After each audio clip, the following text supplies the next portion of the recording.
for Himanshu, we're really excited to have EnGeneIC back on the platform, and we want to use this opportunity to introduce the founders to our investor network.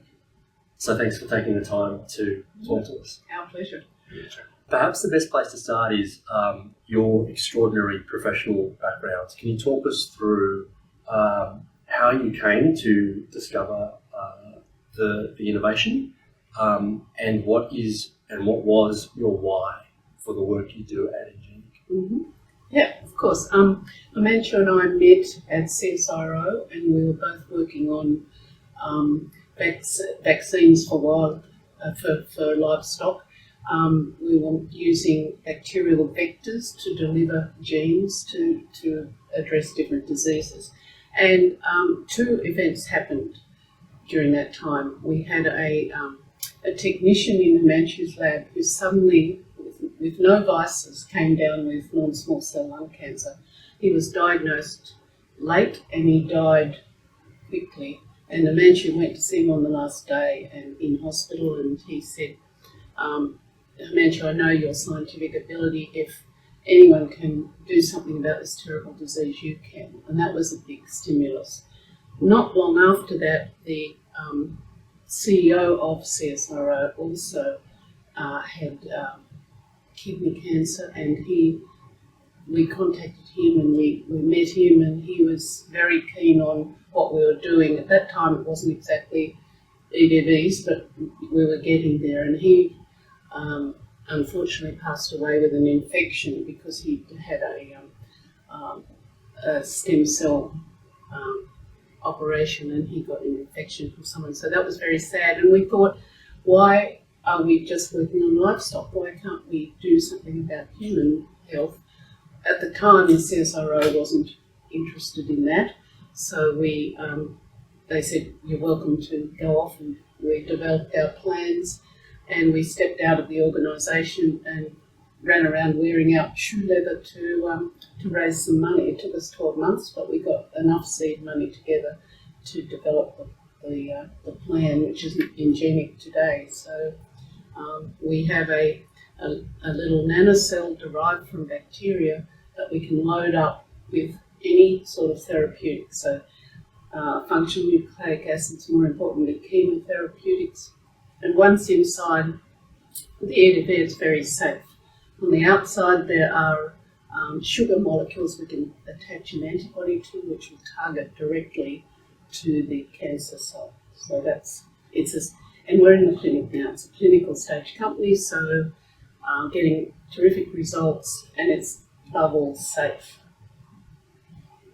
Yeah, and I think that to just add to Jennifer's point, even the regulators, like the US FDA, has given us Fast Track to race to market.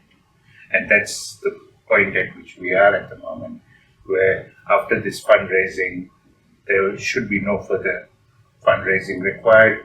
It will be straight heading towards liquidity events. Yeah, you talked about it's in a clinical trial mode. Can we talk about the US pilot? Obviously, we were very excited to hear that news. Can you just summarise that for the people watching? What does that mean? So we did a small phase 1/2A trial in Australia where we got amazing results in people who had run out of all treatment options. Given that these people are very sick, they normally have about 2 months to survive. We got an overall survival of about 7 months. Some people went off on to nearly 2 years. And there is a patient in Los Angeles where the treating physician was very keen on immunotherapy, and ours stimulates an immunotherapeutic response. So he contacted us and said, I've got this patient, and she's failed everything, and she's even failed our trials. This guy came from the company. What do you think? We said, sure, yes. And we shipped the EDVs. We trained the pharmacist and the doctor in how to use it, which was very quick. And now she is 30 months post her first dose of EDVs and totally in remission. There is no sign of tumours. So we're very excited about that too. And that's the world's first case ever reported. Pancreatic cancer, always a nasty killer. When you run out of treatment options, there's nothing left. And here is the first case where a complete remission. In fact, one of the venture capital people in the United States, he said, I write $40 million checks, you are lying. Pancreatic cancer, nobody can cure it. We say, you can admit it. He was from Los Angeles, but he couldn't believe it. It's truly an extraordinary story. What does that mean now in terms of FDA approval in the US and the next stages of the relevant trials that get you into market? So at the moment we are rapidly preparing for a clinical trial in the United States in pancreatic cancer, and this one will be carried out at 2 major hospitals in New York, along with several other hospitals that contacted us that they want to join into this trial. This will recruit, so it will be a randomized trial, control arms, so second line, not just end stage, second line patients. So those who have failed first line therapy, this is where we will be treating them. So in the control arm will be standard second line therapy compared to our therapy, and another one where you combine both. And consequently, this will be a 180 patient trial, and that's why we are raising the money, because in the US these trials are extremely expensive to run.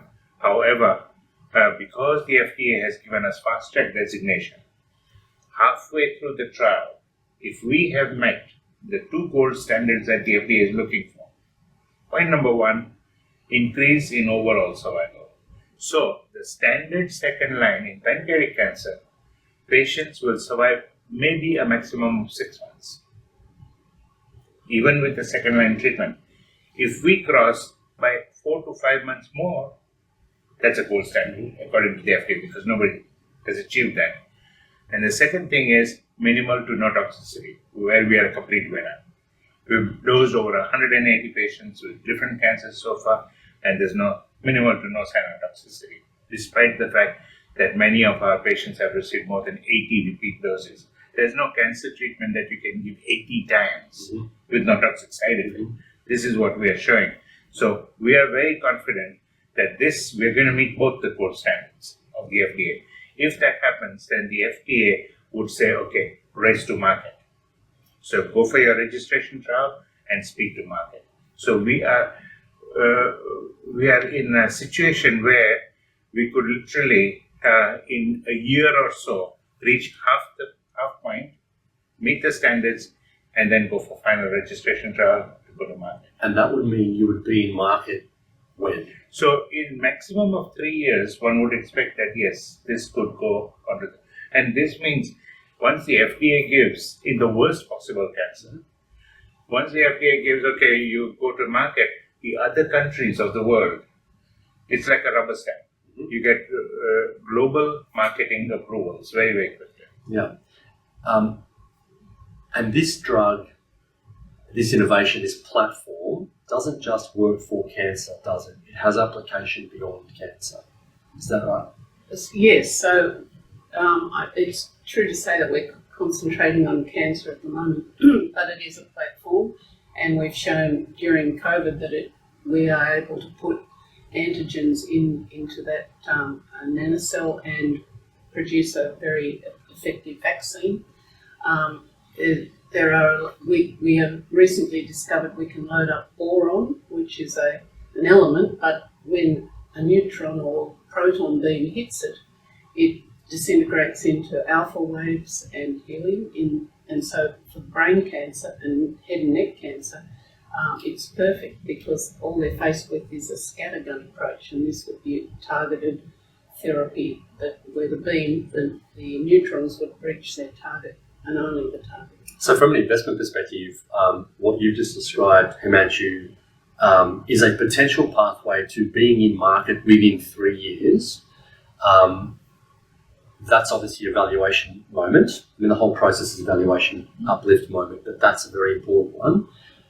But that's not the only one. In addition to that, the business itself holds a platform that is potentially usable in other applications. Yes. I think that's important from an investment perspective. Yeah, and when you talk about cancer, there are a lot of low survival cancers. We're very interested in glioma, we have 2 patients in Melbourne who are doing really well, and that's a different drug. That's doxorubicin, not the super cytotoxic, because brain cancer doesn't make the same drug resistance as others.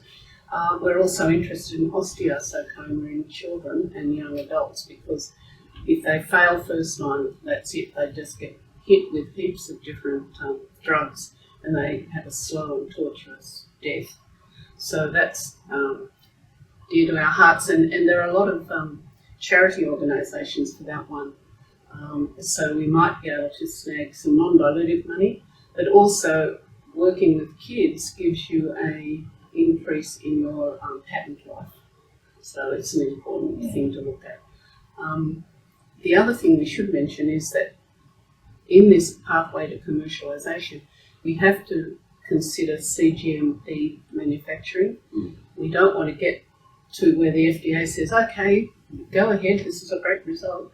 And we go, oh, we haven't got the right sort of regulated material. So one thing COVID gave us was that we were able to set up a couple of places in Australia.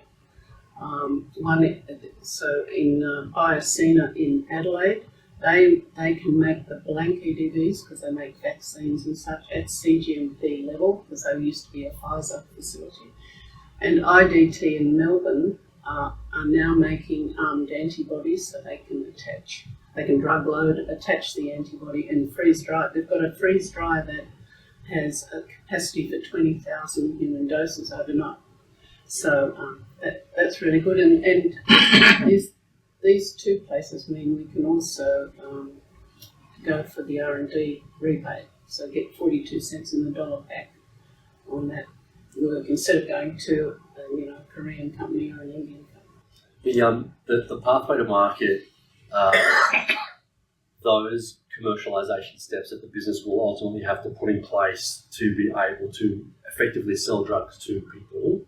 The manufacturing and distribution side is obviously a really important part of that. Can you talk to the listeners about the partnerships that you've put in place in Southeast Asia to help fast track that in parallel to the work you're doing with the regulators in the US? So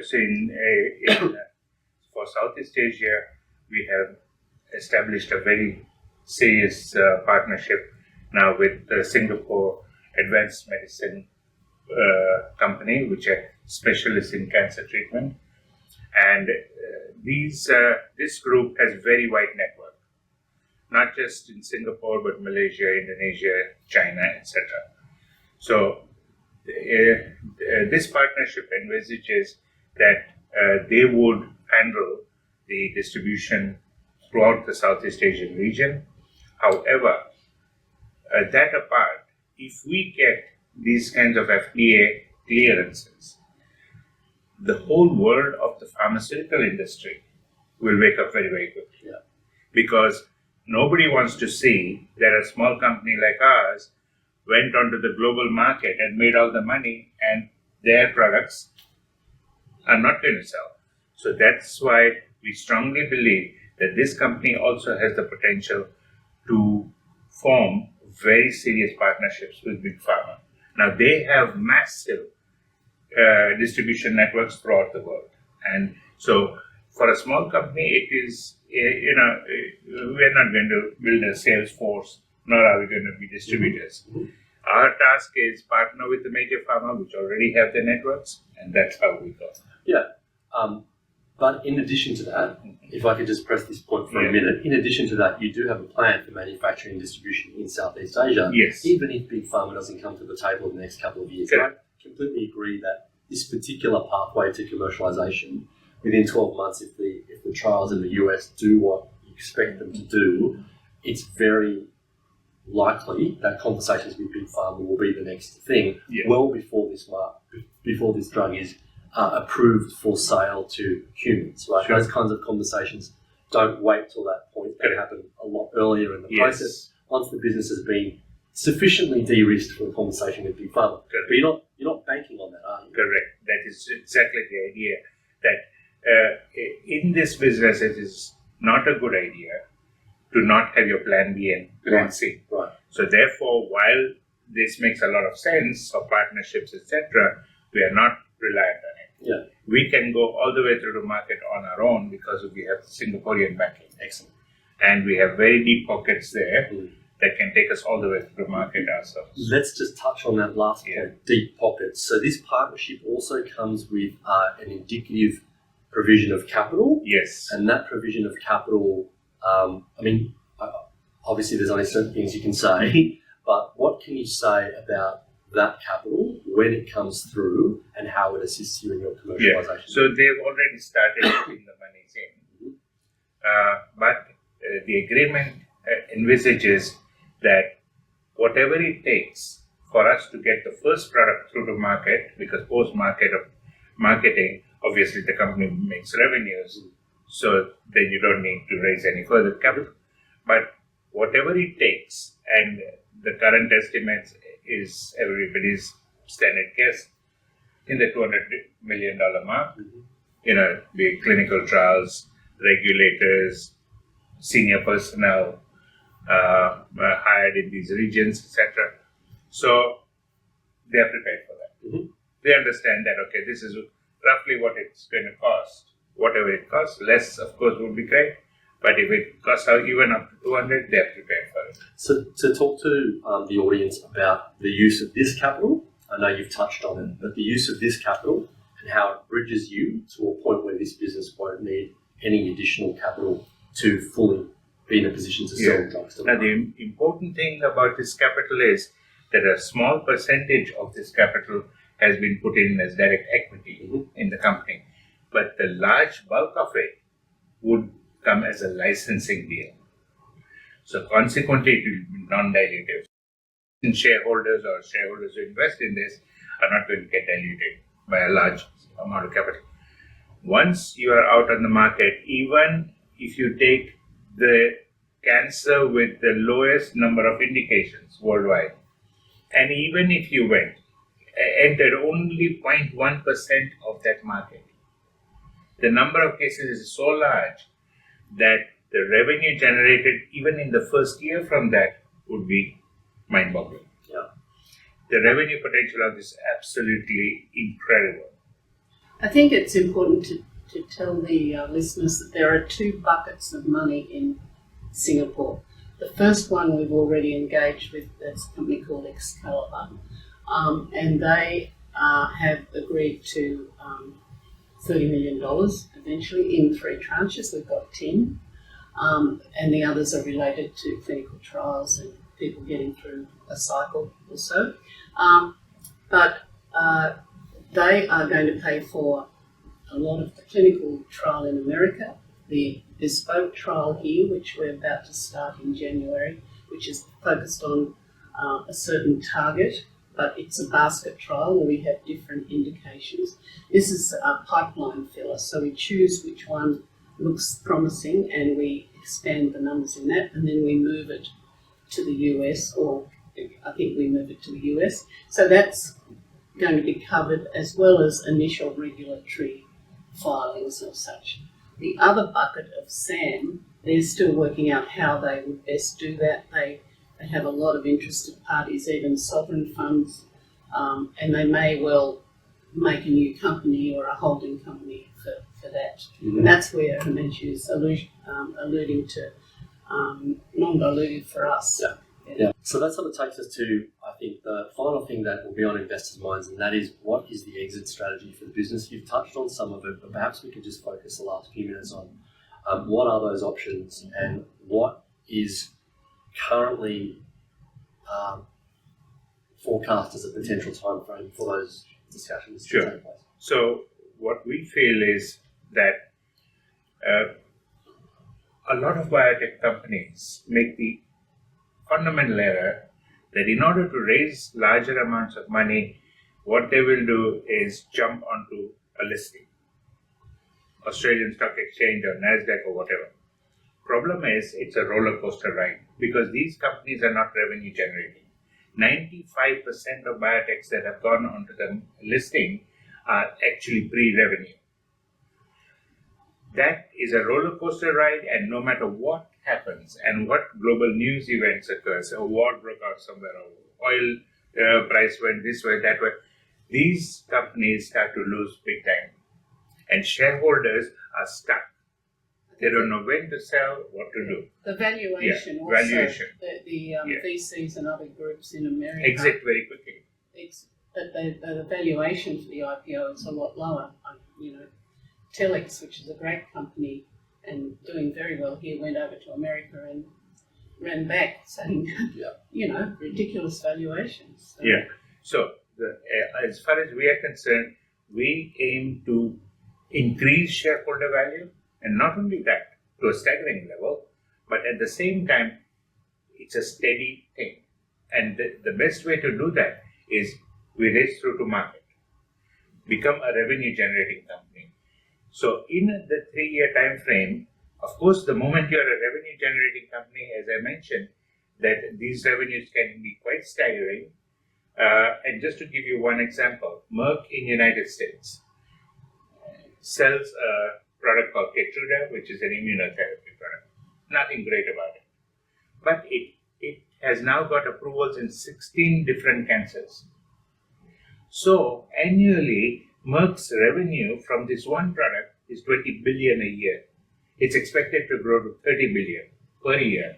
So you can see, with products like ours, where you are miles ahead in terms of efficacy and safety, your revenue potential is staggering. So what would happen from that is immediately shareholders would get massive dividends. That's one point. Second point is that, as I mentioned, that the big pharma will not want to see that a small company like this thing suddenly is now making in billions. So there's a very good potential to get acquired.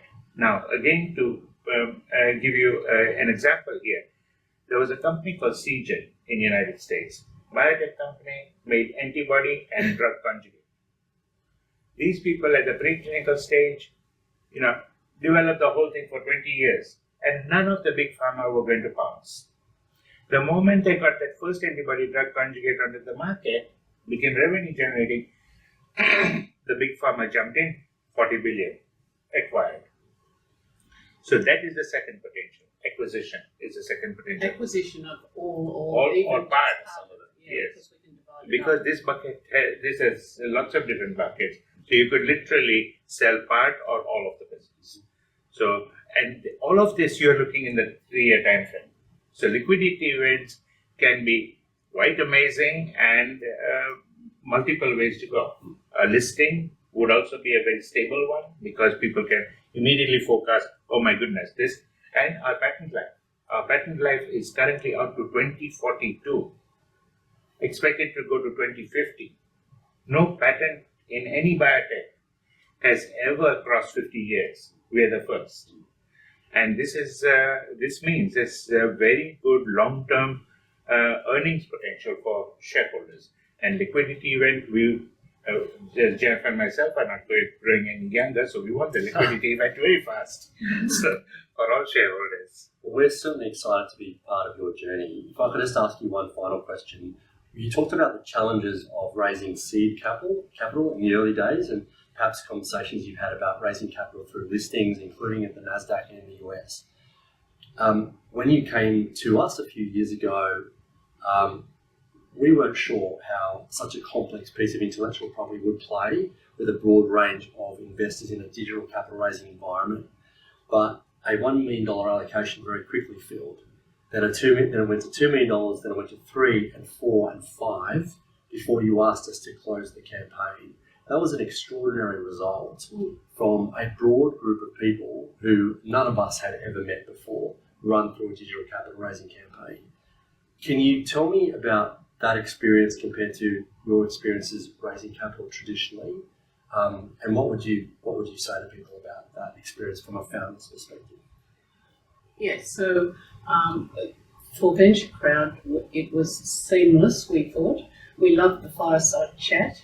And there were a lot of people on the call. We didn't see their faces, but they were able to ask questions. And it's much better than the traditional VC where you send a slide deck. You hope that it goes on someone's desk who has a bit of nous, often not. and you don't know anything about their investors, and you have to only deal with the principal there. So I think this is a really good, it's proven $5 million is a very substantial input, and we're very pleased to have you doing it again. We know nothing about the platform per se from what's on your website, but I think it's an effective way for raising money for a lot. We were surprised, frankly, because we are technologically heavy and complicated, but we were all able to drill down to everyone knows somebody with end-stage cancer in their life, so that is what hits the people who are investing in your company, I think, and that's why they invest rather than can't wait to just get my money back. And also another point on that is almost invariably, 20 years experience, when we go to the VCs, they love the story. But the first question that will come up with, crash your valuation. They want a lot more for what I invest. Not once did VentureCrowd do that to us. That was an amazing feeling for us. We thought, these people have understood that this valuation, you crash it, it's no point in doing that because the upside is so much. A little bit here or there at this point is not going to make any difference to anybody. Yeah. But by crashing it, you're just killing off the existing shareholders or the early investors. So it's no point in doing that. So that was one incredible stuff. Second thing was VentureCrowd's due diligence process was seamless. They went through so much detail, but it was very easy to deal with the people, and that was another great experience for us. And how quickly the investments happened, and we could get on with the work. And we could watch it in real time as well. It was unbelievable. Yeah. In fact, if EnGeneIC makes a lot of, when EnGeneIC makes a lot of money, we'll give a lot to VentureCrowd that you can go ahead and build this business. It's fantastic. As I said, we're really excited to be a part of it. We're really excited to hear the amazing traction that you had over the last 12 months. The distribution, manufacturing agreements, what's happened in the US pilot is very, very exciting. And we welcome you back onto the platform again. I know this is going to be a super exciting round raise for investors. We're already getting a lot of interest in people who've heard those stories and want to participate in the EnGeneIC round. So, let's get on it. Yes, let's go.